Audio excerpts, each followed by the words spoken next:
Good morning, my dear students. Today's our lesson is space management, स्थान प्रबंधन. ठीक है. स्थान प्रबंधन का तात्पर्य है किसी कार्य के लिए समुचित स्थान का प्रबंध करना, यानी कि किसी भी पर्टिकुलर कार्य के लिए कोई भी हम काम करते हैं उसके लिए एक स्पेसिफिक जगह को हमें निर्धारित करना. जैसे कि हमारे घर में आप देखते हो कि कोई गेस्ट आता है तो हमारा डाइनिंग रूम होता है, उस पर हम बैठाते हैं. उसी तरह खाना बनाने के लिए हमारी किचन होती है, सोने के लिए हमारा बेडरूम होता है, खाना खाने के लिए डाइनिंग रूम होता है, और हमें वॉशरूम और उसके लिए अपने नहाने धोने के लिए हम वॉशरूम का प्रयोग करते हैं. तो प्रत्येक हर एक हमारी क्रिया के लिए, हर एक हमारे काम के लिए स्पेसिफिक एक हमारा जगह होना, निर्धारित होना बहुत आवश्यक है. ठीक है. और उसके लिए हमें क्या क्या करना चाहिए कि उसमें जो भी हम चीज़ें, जो आवश्यक सामग्री है या जो भी हम उसमें इक्विपमेंट्स यूज़ करते हैं, जैसे अब बाथरूम में गीज़र है, वॉशिंग मशीन है, और बेडरूम में आपका बेड है, फैन, एसी, टीवी, और अगर आपने उसको स्टडी रूम भी बनाया तो उसमें एक टेबल, चेयर, ऐसे डाइनिंग रूम में आपका जो है क्रॉकरी है, डाइनिंग टेबल, चेयर्स, बैठने के लिए जो भी हमें ज़रूरत का सामान होता है वो व्यवस्था उसकी हमें करनी चाहिए. कार्य के लिए सभी आवश्यक सामान का उसी स्थान पर उपलब्ध होना बहुत ही आवश्यक है. और घर में स्थान प्रबंधन के कौन कौन से चरण हैं. अब घर में आप देखो कौन कौन से काम होते हैं. भोजन पकाना होता है, कपड़े धोना होता है, फिर उसके बाद सोना, पढ़ाई लिखाई, मनोरंजन, ये सारी चीज़ें क्या है हमारी, ये हमारी रोजाना के काम में आने वाली क्रियाएं हैं. ठीक है.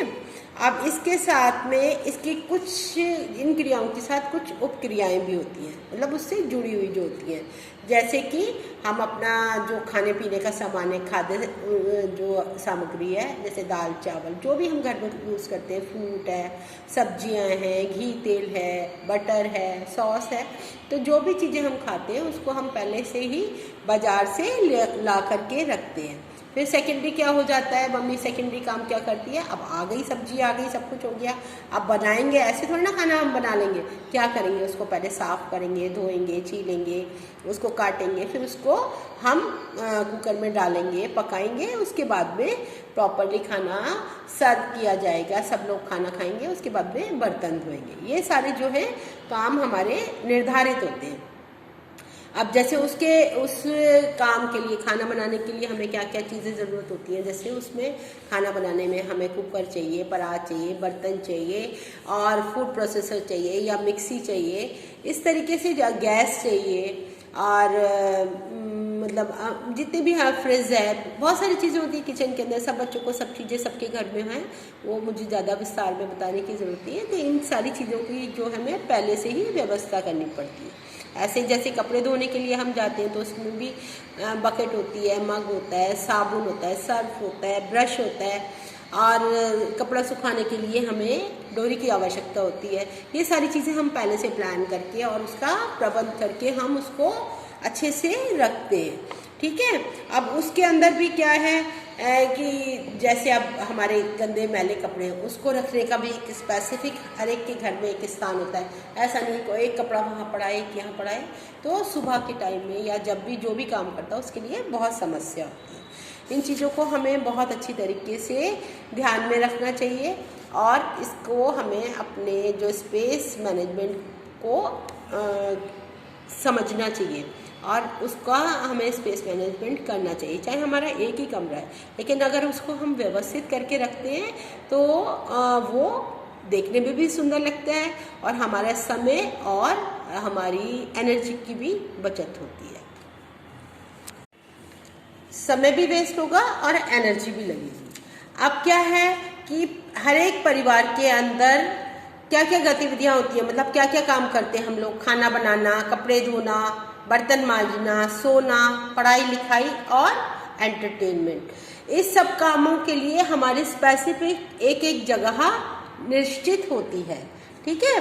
फिर उसके बाद हम जब आते हैं तो जैसे अब हम खाना बनाने का ही लेते हैं, तो उसके अंदर क्या है कि जो हमारे खाने की वस्तुएं, जो भी सामान आता है, खाद्य सामग्री आती है, दाल चावल गेहूँ और मसाले, घी, तेल, सब्जियां और फ्रूट्स वगैरह जो है वो सबका एक जगह इकट्ठा करना, संग्रह करना।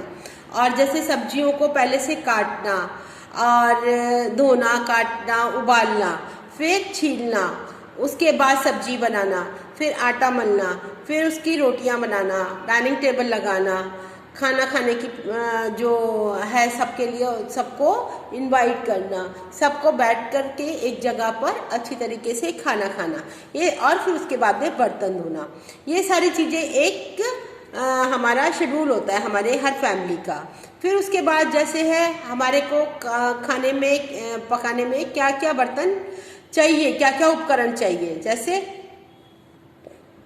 जितने भी हैं बर्तन, मसाले, दाल चावल आदि, सबका एक संग्रह करना, मतलब इकट्ठा करके रखना। फिर जो पानी का स्रोत है, पानी कहाँ से सही आ रहा है या नहीं आ रहा है। फिर उसके बाद जैसे सब्जी काटने के लिए स्पेसिफिक प्रॉपर जगह होना, किचन में होना या कहीं बाहर की, हम मम्मी यहाँ बैठ करके हम ये सब कुछ कर सकते हैं। फिर कुकिंग रेंज हो गई और आपकी मिक्सी हो गई, जूसर हो गया, उसको एक प्रॉपर जगह पर रख करके हम अपने कार्य को अच्छी तरीके से कर सकते हैं, ठीक है।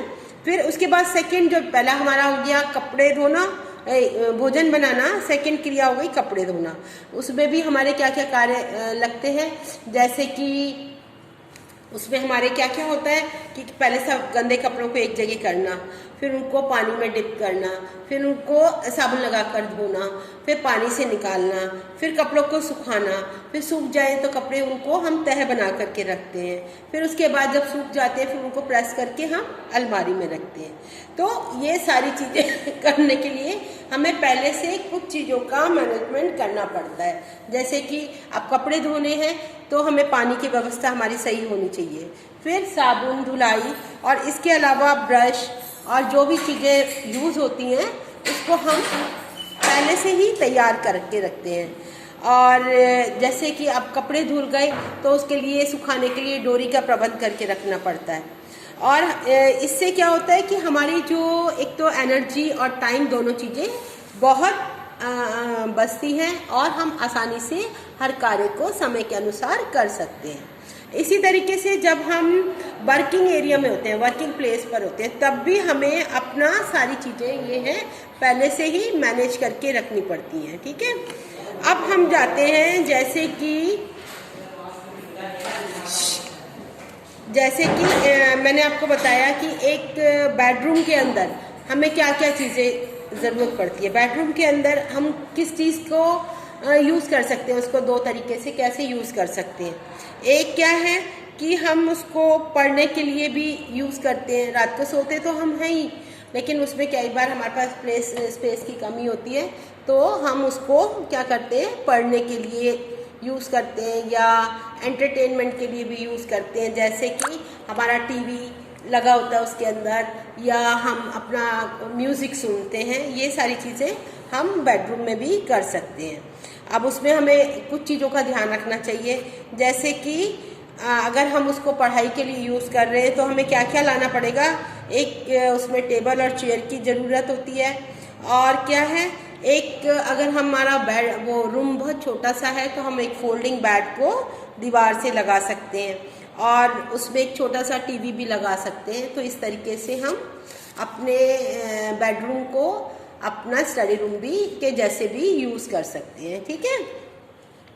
फिर उसके बाद जैसे अगर किसी के पास एक ही कमरा है तो उसके अंदर हम वो क्या करेगा, उसके अंदर भी वो आजकल जैसे सब बॉक्स वाला होता है, दीवान का वो सोफ़ा कम बेड होता है, तो रात को वो बेड की तरह यूज़ कर लेते हैं और दिन में वो सोफ़े की तरह यूज़ होता है। और ऐसे ही टेबल है, सेंटर टेबल में छोटे छोटे एक स्टूल बना करके उसके अंदर रखते हैं, तो जब खाने का टाइम होता है तो वो उसको वो डाइनिंग टेबल के तरीके से यूज़ कर सकते हैं, ठीक है। और जैसे उसमें फोल्डिंग चेयर्स रख सकते हैं, जो रात को उनको फोल्ड करके रख दो और बेड बिछा लेंगे तो वो हमारा बेडरूम के जैसे भी यूज़ हो जाएगा। तो ये सारी चीज़ें हम ध्यान में रख करके और अपना जो है घर को व्यवस्थित कर सकते हैं।